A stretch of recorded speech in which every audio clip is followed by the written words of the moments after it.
I grew up with females. There was my little sister, our 4 cousins from Thornton, and another 2 cousins from Ohio. We always played together, went to the drive-ins, went camping, and went to the same church together.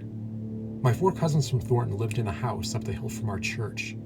It was a house which, for a number of different reasons, was host to all manner of paranormal phenomena. My mother dropped me off there often. There were lights that would turn themselves on, chairs that would move away from the dining table by themselves, voices of people we did not know, lawn chairs arranging themselves in the backyard, pebbles being thrown at windows, even the appearance of doppelgangers. One afternoon in the early 80s, my sister and I sat with my cousins on their couch in the family room. My mother was in the kitchen talking to her sister and my Aunt Sherry on the phone. There was a sudden commotion, and we all ran to the window as we watched our Aunt Sherry coming up the walk to the house. And yet she was far away at home on the phone. My mother turned white when she saw her apparition. I remember her saying into the phone, "Sherry, you're here."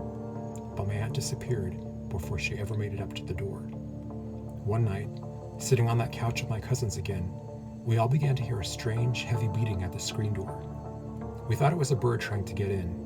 We screamed in horror when we discovered it was actually a giant moth clinging to the screen and watching us with giant red eyes. My uncle went out and had to pull at its wings to pry it off the screen door. Another time, I found some kind of insect resembling a dragonfly, as large as my forearm, dead on the ground. Sometimes, it was almost as if something were placing these things in our path to gauge our reaction to them. My uncle and aunt had bought their dining table from the flea market, which came with a free ghost, because ever since it was moved into the house, the chairs in the dining room began moving up against the wall, and anything left on the table at night would have moved to a different position by morning. By then, I was reading a lot of Ed and Lorraine Warren, Hans Holzer, and Lauren Coleman for inspiration. I was 12. I slept on that couch many nights with the dining room in full view. One evening, I sprinkled a flower around the table in an attempt to find out if someone in the house was moving things around. I also had a large ghetto blaster I was using in an attempt to record EVPs, which I put under the table. The next morning, I discovered that the chairs had moved again, as well as some glasses on the table. The flower was undisturbed. And also, there were the sounds of a grandfather clock striking on my tape, which my cousins did not own.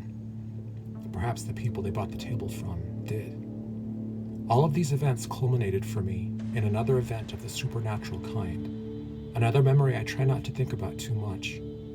I was playing hide and seek with one of my cousins. I was in my aunt's room. In another mysterious doppelganger incident here, one of my cousins had seen my aunt sitting on the bed, even though she was not in the house. It was in this room that I darted into my aunt's closet in an attempt to hide. I remember closing the door behind me and pushing coats to the side, trying to find the back wall. I couldn't understand why this was taking so long, but I continued reaching out in the dark when my right hand closed around something soft and cold. I didn't understand what I had gotten hold of at first. It was firm but squishy, and I moved my hand further down, my left grasping a coat for balance. Then I knew what it was, because my hand had come to rest around an old, wrinkled elbow, and I realized with horror that I was holding onto a cold, dead arm. I exploded from the closet screaming, knowing only my cousin and myself were in the house. I was hyperventilating when my cousin found me. As a Native American, I was prepared for visits from messages from ancestors. Why did other spirits in other places have to be so terrifying? My cousin told everyone what had happened, but it was nothing my family hadn't heard before. It was just another scary thing we didn't talk about. It wasn't until Steven Spielberg's Poltergeist came out in 1982 that we felt comfortable talking to other families about our experiences. And yet I still slept on that couch, defiant, alone, still waiting, still listening late into the night for the things that could induce fear with hardly any attempt.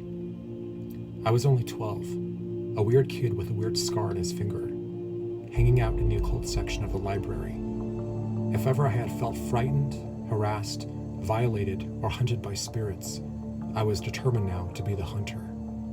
After all, I came from a tribe of hunters.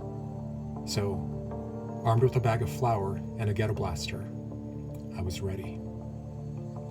In the next and final episode, told to me by my mother and her sister who both survived it, the first ghost story I ever heard is still the scariest ghost story I've ever heard.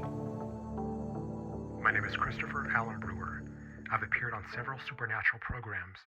You can follow me on Facebook through the Future Ghost page and my website, thespiritchasers.com. Thank you for watching.